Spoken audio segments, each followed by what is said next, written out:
I've always been an incredibly busy person. Very, very active, mother of 3, running my own business. And there I was, getting on with my life as everyone does. I suddenly got this searing pain in my back and just couldn't stand. I immediately think it's a slipped disc. It was quite early on in my career that I decided I wanted to be a pathologist. I knew that I needed to spend time understanding the disease. Ultimately, for me, to have an effect on patients' lives, I had to remove myself to the laboratory. After 2 weeks, I was still in this dreadful pain. And then I received the diagnosis. It was a chordoma.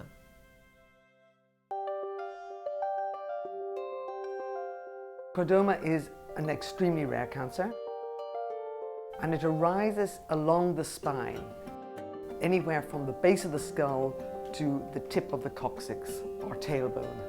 It occurs in people of all ages and of all races.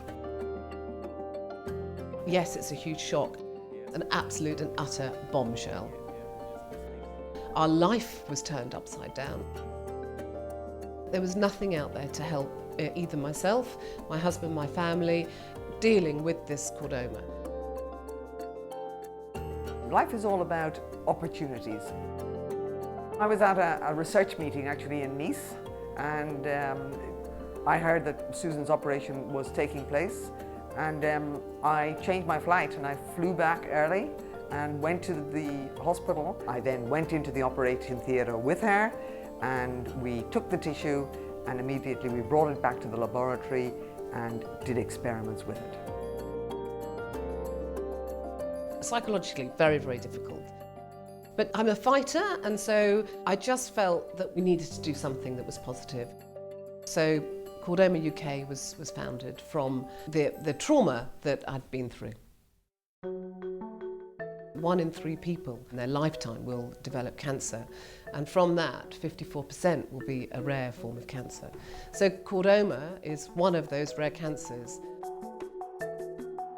I collected a large number of bone tumours, 97 bone tumours, and from that single experiment we identified that the molecule brachyury was expressed high levels in chordoma.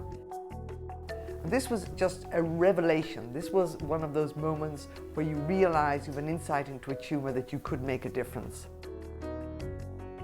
Adrienne was the eminent professor in the field of chordoma and a truly inspirational woman. We set out a very clear directive to reach out to sufferers and carers and to look at funding for Adrienne at UCL. The money that Chordoma UK is generating is really beginning to have an impact on the research. I've got a group of researchers now. They feel they're engaged. They feel there's a reason for doing this research. This is brilliant. I mean, he's really driven. I think Adrienne Flanagan is the world authority on chordoma. She's very inspirational, very energetic, always on the move. If I can wrap up Adrienne in one sentence, I would say that if she wants something, she will get it. All of the areas of research which we are undertaking should lead to patient benefit with other diseases, other developmental disorders, prostate cancer, breast cancer, lung cancer. Sufferers of all sorts of different cancers are going to benefit from those donations coming in to Chordoma UK. But what's very evident is we need more, and it would just be amazing if we could get the funds available to take it to the next stage. The advances have been considerable, and I think that they will accelerate, but we require funding to make an impact. To anyone who's been recently diagnosed, whether it be you, your family, your friends, then please do get in touch. It is a shock, it's a bombshell. We would like to be involved with helping anybody who is diagnosed.